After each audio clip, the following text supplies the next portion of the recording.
My YouTube channel very जी को subscribe कीजिए और बेल आइकन दबाइए।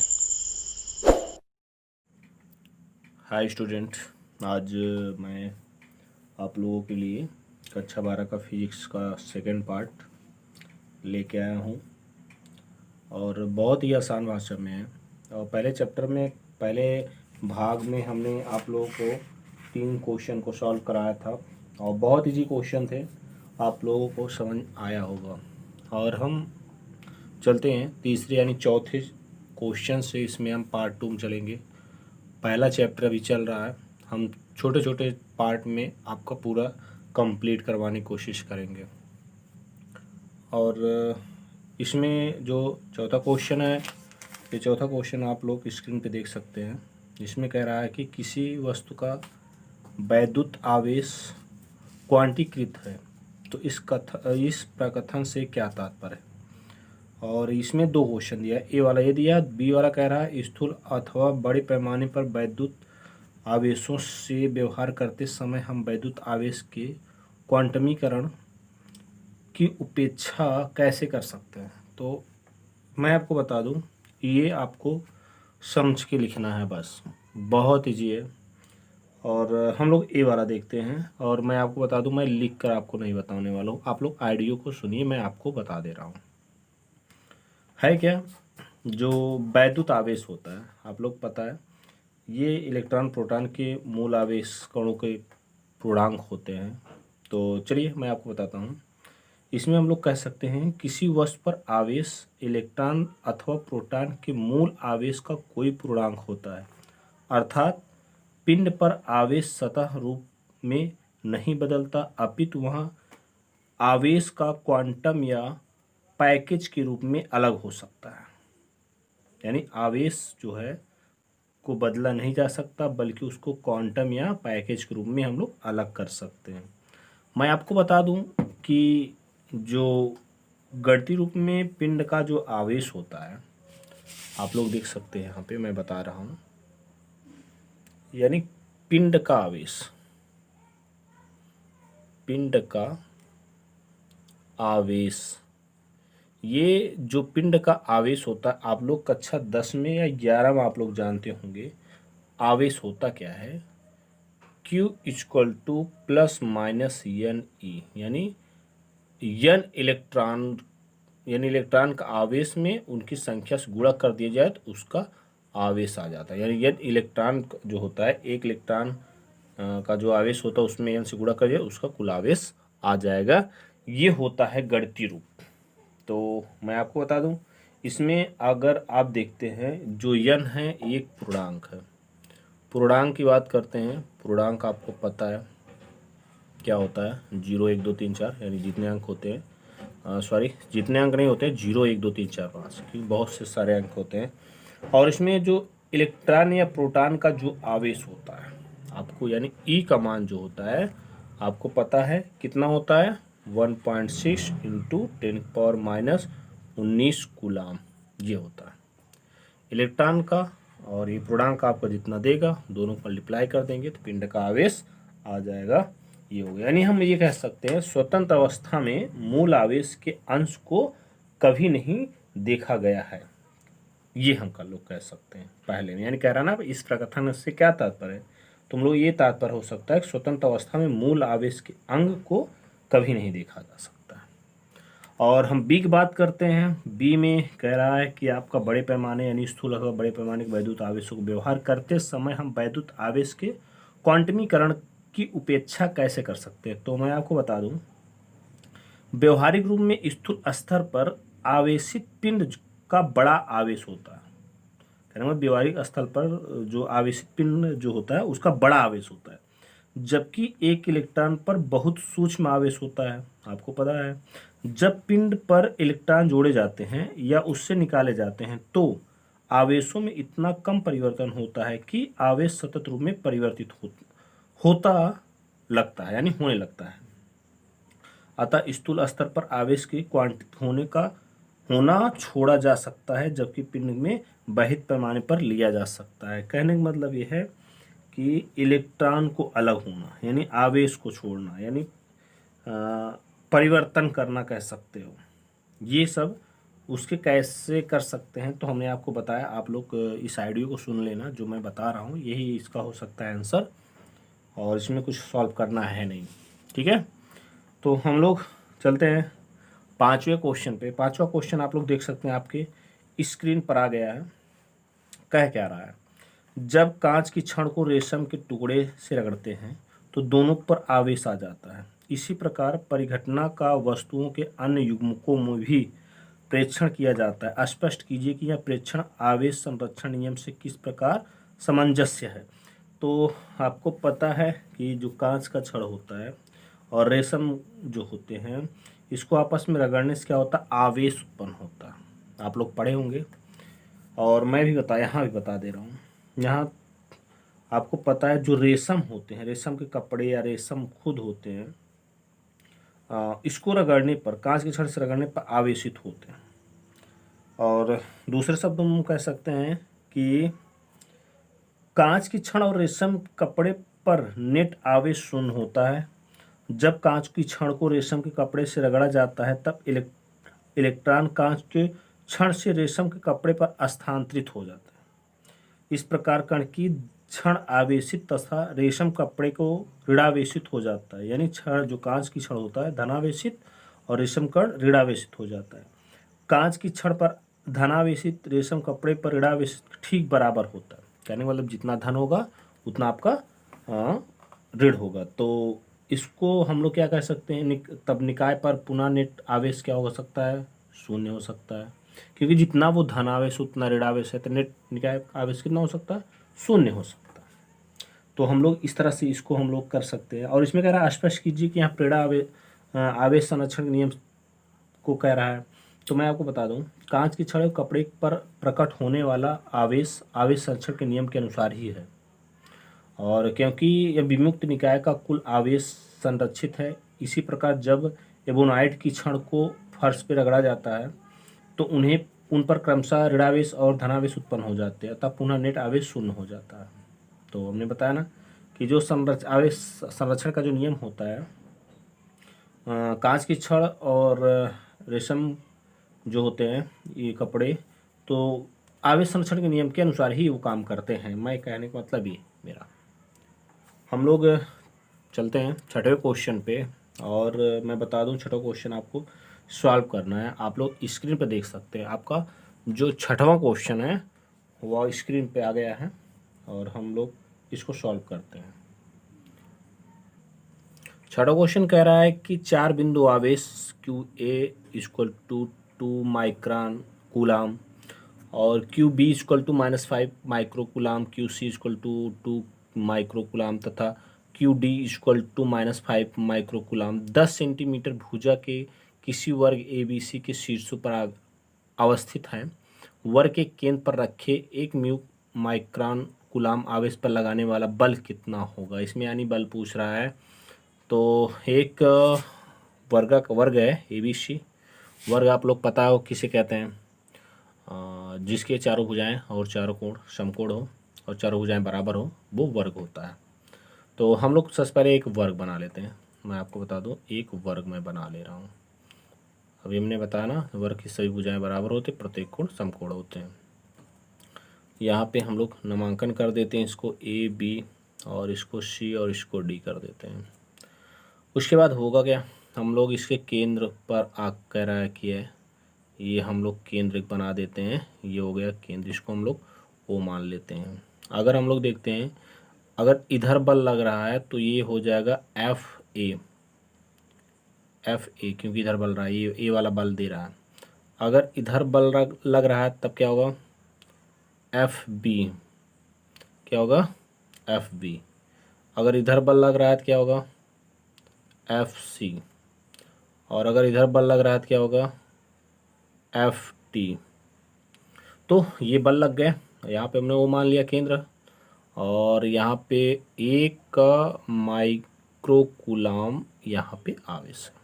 ठीक, और हम लोग देखते हैं यहाँ पे जो A का मान है, यानी QA इक्वल टू जो है 2 माइक्रो कूलाम, और ये जो B है QB, ये क्या है, आपका 2 माइक्रो कूलाम, सॉरी बी वाला -5 है, तो यहाँ पे हम लोग -5 माइक्रो कूलाम करेंगे। और यहाँ जो QC जो है ये है 2 माइक्रो कूलाम, और ये जो D है QD इक्वल टू ये आपका होगा 5 माइक्रो कूलाम। तो -5 है, सॉरी -5 है। आप लोग क्वेश्चन देख लीजिए, ये हमारा फिगर तैयार हो गया, ये हम लोग दिया है फिगर। अब हम लोग सॉल्व करते हैं, और मैं आपको बताता हूँ जो माने हैं उसको भी लिख सकते हैं और जो दिया उसको भी लिख सकते हैं। जैसे क्या दिया है, भुजा दिया है, भुजा आपका क्या दिया है 10 सेंटीमीटर, और ABC का वर्ग है, O पर 1 कूलाम आवेश है। और इसमें मैं आपको बता दूं कि AO इक्वल टू आपका OB इक्वल टू आपका OC इक्वल टू आपका OD, ये आपका इक्वल होगा यानी बराबर होगा। और इसमें दिया है कि AB equal to BC equal to 10 centimeter, ये आपका क्वेश्चन में दिया है, आप लोग देख सकते हैं। क्योंकि कह रहा है 10 सेंटीमीटर भुजा की, तो सारे भुजाएं आपका 10 सेंटीमीटर, ये भुजा सारे 10 सेंटीमीटर है। तो अगर इसको हम लोग मीटर बदलें तो 100 से डिवाइड करेंगे तो 0.1 मीटर आएगा। ठीक, ये हो गया। और चलो हम लोग सॉल्व करते हैं और AO का मान ज्ञात करते हैं। अगर मैं आपको बता दूं, अगर यहाँ पे AO लिया जाए तो किसके आधा होगा, AC के आधा होगा, यानी हाफ। AC के हाफ करेंगे तो AO के बराबर हो जाएगा। और यहाँ से अगर हम लोग पाइथागोरस प्रमेय लगा देते हैं तो 1/2 AC एक, अगर यहाँ पर हम लोग देखते हैं AC 1 करोड़ हो जाएगा, AB और AB ये क्या हो जाएगा आपका लंब और आधार हो जाएगा। तो यहाँ हम लोग पाइथागोरस प्रमेय लगा सकते हैं, तो क्या हो जाएगा यहाँ पे AB की स्क्वायर और प्लस BC की स्क्वायर, ये हो जाएगा। अब उसके बाद हम लोग देखते हैं BC AB सब बराबर है, तो यहाँ AO इक्वल टू हो जाएगा 1/2, और जब ये बराबर है तो ये बाहर भी आ जाएगा और नीचे 2 बचेगा अंदर, यानी AB गुणते √2 हो जाएगा। होगा कि नहीं होगा, ज़रूर होगा। और यहाँ देखते हैं AB और AB का मान कितना दिया है 0.1, तो यहाँ हम लोग लिख सकते हैं कि 1/2 इंटू 0.1 इंटू √2, इतना लिखने के बाद, और ये सबके बराबर है, आप लोग देख सकते हैं किसके किसके बराबर है। अगर इसको हम लोग तोड़ देते हैं, यानी AO इक्वल टू हो जाएगा 0.1 इंटू √2/2, ये किसके बराबर हो जाएगा, OB के बराबर, OC के बराबर, OD के, ये बराबर हो जाएगा। अब हम लोग देखते हैं, हम लोग जो मान दिया था मैंने आपको बताया वहाँ पे लिख दिया था QA QB QC, ये जो मान दिया था इसको हम लोग देखते हैं। अगर हम लोग देखते हैं कि जो हमारा कूलाम का मान दिया है, यानी QA इक्वल टू आपका है QC, यानी QA और QC ये दोनों क्या है, बराबर है। जब बराबर हैं तो यहाँ पे देखते हैं 2 माइक्रो कूलाम भी है, तो माइक्रो को हटाने के लिए यहाँ पे 10⁻⁶ से गुणा कर देंगे, यानी 2 इंटू 10⁻⁶ से गुणा कर दिए, कितने बदल जाएगा, कूलाम में बदल जाएगा। अब उसके बाद हम लोग देखते हैं QB और QD ये दोनों बराबर है, और कितना है -5 माइक्रो कूलाम, यानी -5 इंटू 10⁻⁶ कूलाम हो जाए, क्योंकि माइक्रो को हटाने के लिए 10⁻⁶ हमने कर दिया। अब हम लोग क्या करते हैं, ये तो हमारा मान आ गया सभी। अब आगे अगर हम लोग देखते हैं तो इसमें कह रहा है कि जो 1 माइक्रो कूलाम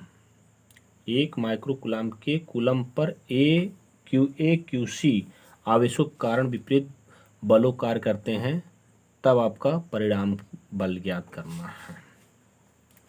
परिणामी बल अगर हम लोग देखते हैं तो क्या हो जाएगा, FA इक्वल टू FC, और यहाँ पे हम लोग लगा देंगे बल बार, जानते हो 2 आवेशों के बीच लगने वाले बल का फार्मूला क्या होता है, 1/4 पाई एप्सिलॉन नॉट और Q A into 1 coulomb 1 micro coulomb. अभी मैं आपको बता दूं ये दिया है कहाँ दिया है, केंद्र में दिया है, यानी केंद्र का जो आवेश है 1 माइक्रो कूलाम है।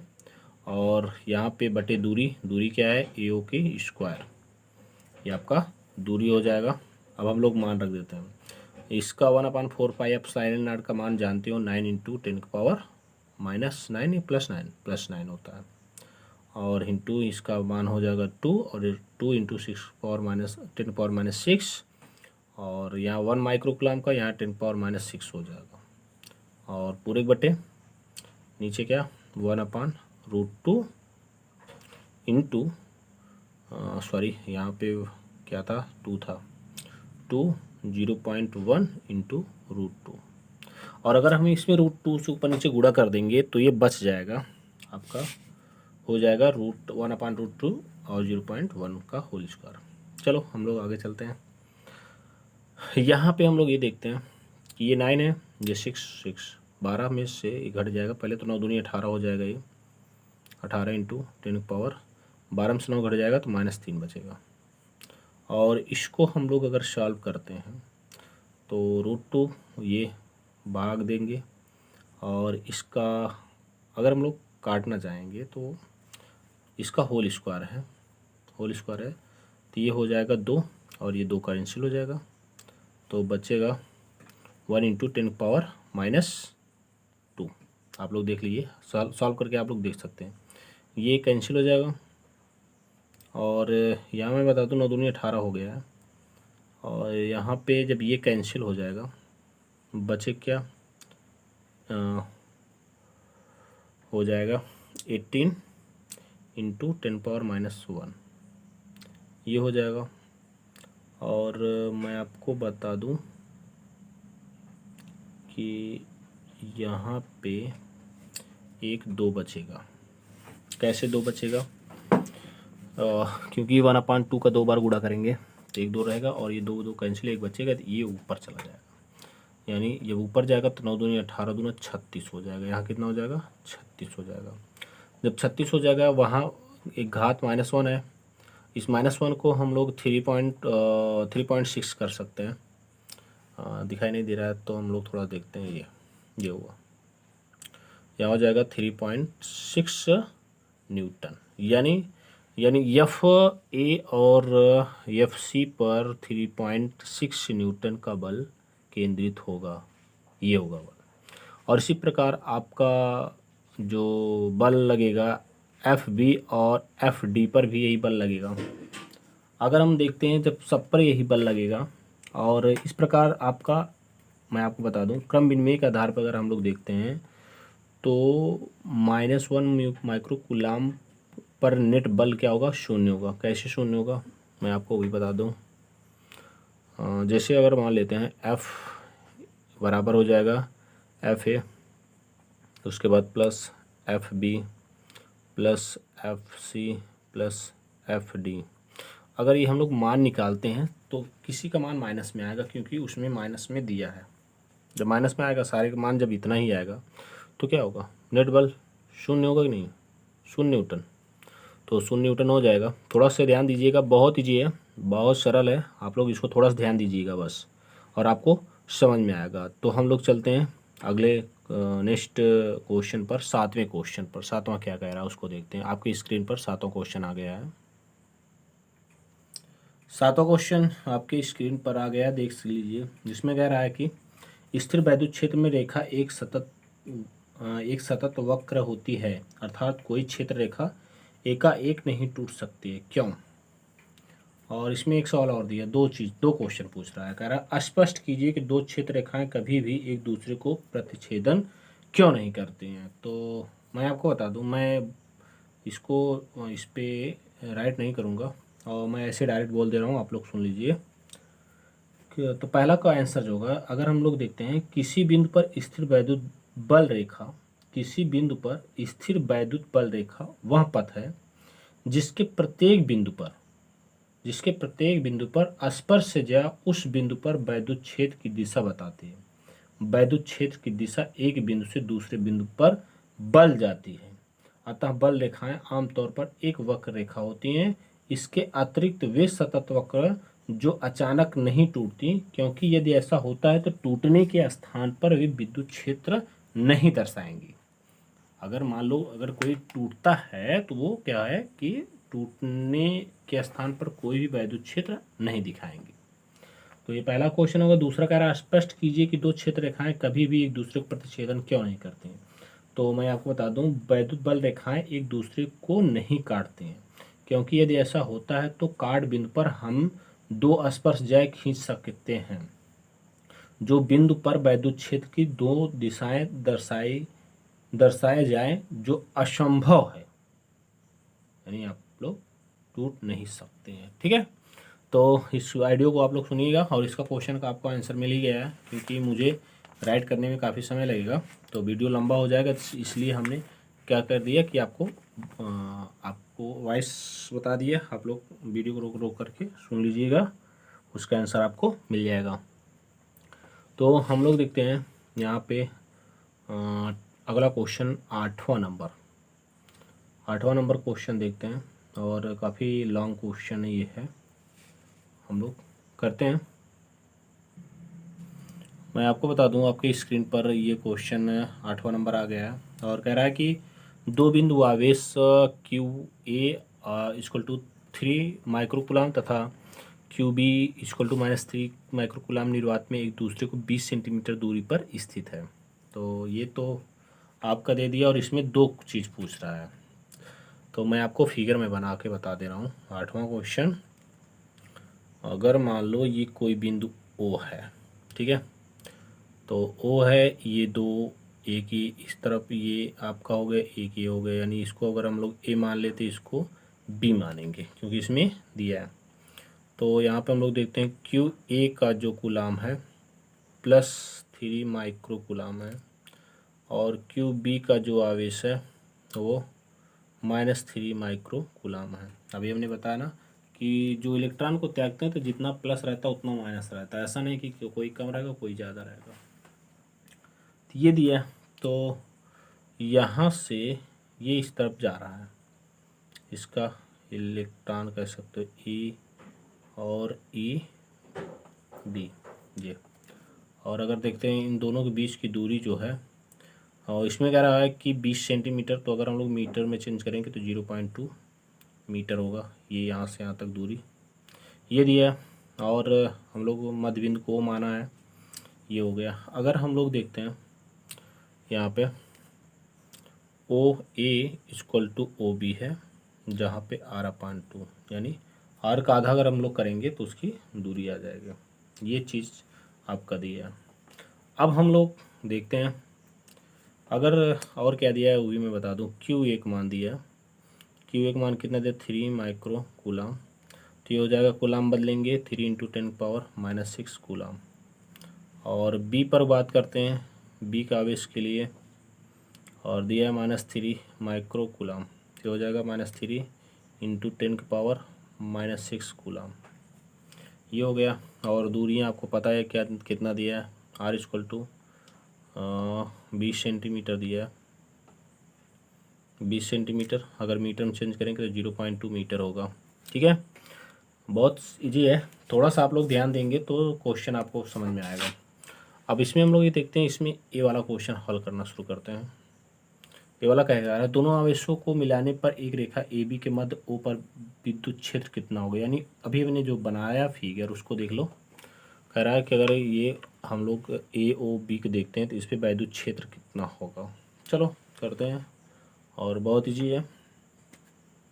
हम लोग मानते हैं वैद्युत क्षेत्र ए पर माना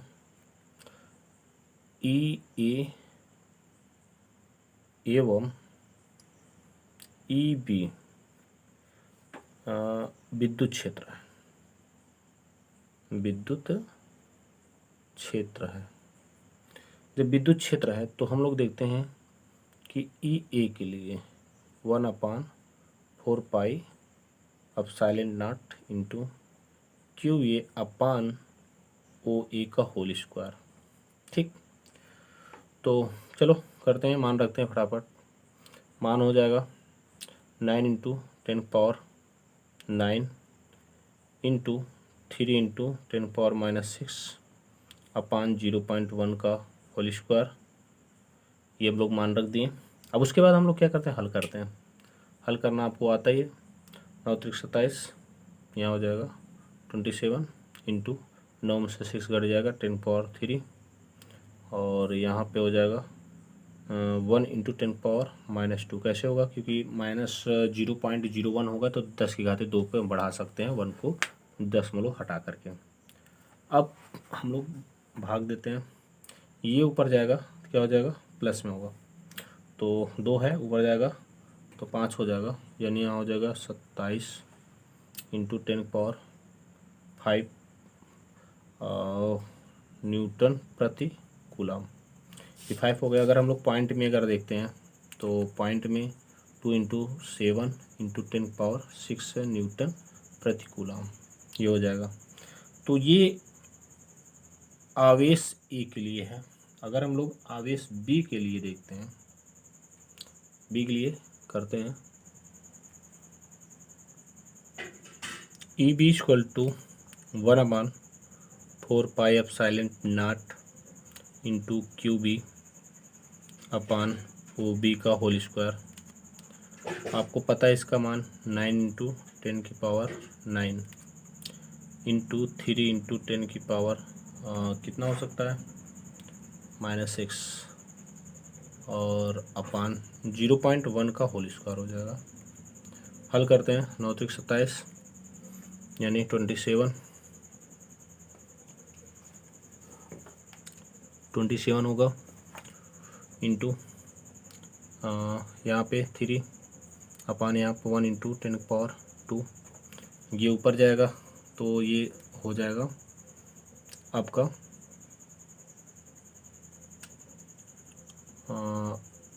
7 इंटू 10⁻5 और हो जाएगा 2 इंटू 7 इंटू 10⁻6 न्यूटन प्रति कूलम ये हो जाएगा। अब दोनों को हम लोग जोड़ लेते हैं, यानी ई इक्वल टू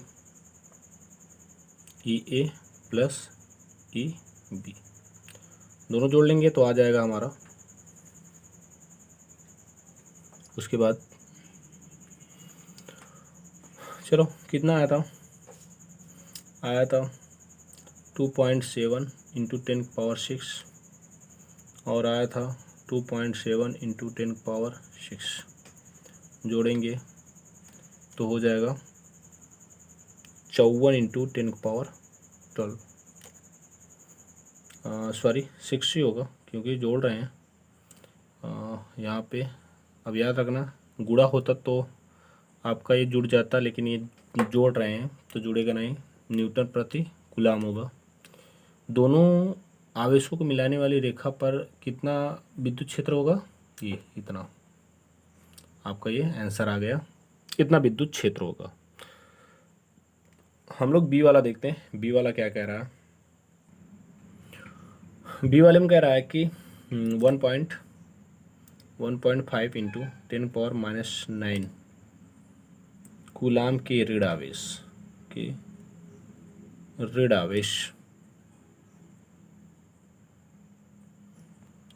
पर बल है, बल यानी फोर्स। ये फोर्स है तो आप लोग देख सकते हैं F इक्वल टू होता क्या, Q इंटू ई आवेश और इंटू विद्युत क्षेत्र। और अगर हम लोग देखते हैं, बात करते हैं कि Q0 का मान जो होगा -1.5 इंटू 10⁻6 न्यूटन प्रति कूलम होगा। सॉरी 9 होगा, यहाँ पे 9 कूलम होगा। और ई का मान कितना आया था, 5.4 इंटू 10⁻6 न्यूटन प्रति कूलम आया था। दोनों अगर हम लोग मान रख देते हैं तो F इक्वल टू हो, मैं आपको बता दूं यहाँ ई बराबर 5.4 इंटू 10⁻6 न्यूटन प्रति कूलम है। F बराबर ये हम लोग यहाँ पे इस पे मान रख देते हैं, इसका मान रख देते हैं, उसके बाद ये ई का मान रख देते हैं। यहाँ हो जाएगा 6। अब हम लोग इसको हल करते हैं। अगर 1.5 और 5.4 का अगर हम लोग मल्टीप्लाई करेंगे तो होगा कितना होगा, -8.1, क्योंकि यहाँ पे माइनस लगा है, और इंटू ये घटा देंगे 10⁻³ आपका बचेगा इतना न्यूटन। यानी कितना बल लगेगा, इतना न्यूटन का बल लगेगा। और ऋणात्मक चिन्ह है, इसका मतलब ये दर्शाता है ये विपरीत दिशा में आपका बल लगेगा। ठीक है, ये आपका इतना सवाल। और हम लोग 9वें से नेक्स्ट क्वेश्चन अगले वीडियो में पार्ट 3 में देखेंगे। तो मैं आपको बता दूं, आप लोग वीडियो को पूरा देखा करिए। पूरा आप लोग देखते नहीं वीडियो, स्किप करके मत देखिए, तभी जाकर समझ में आएगा। ठीक है, और मैं आपको बता दूं कि मेरे वीडियो को लाइक शेयर ज़रूर किया करो। ठीक, सब्सक्राइब ज़रूर कर लिया करो, क्योंकि नया वीडियो हम बनाएंगे तो आप पास ज़रूर पहुंचेगा। तब तक के लिए जय हिंद।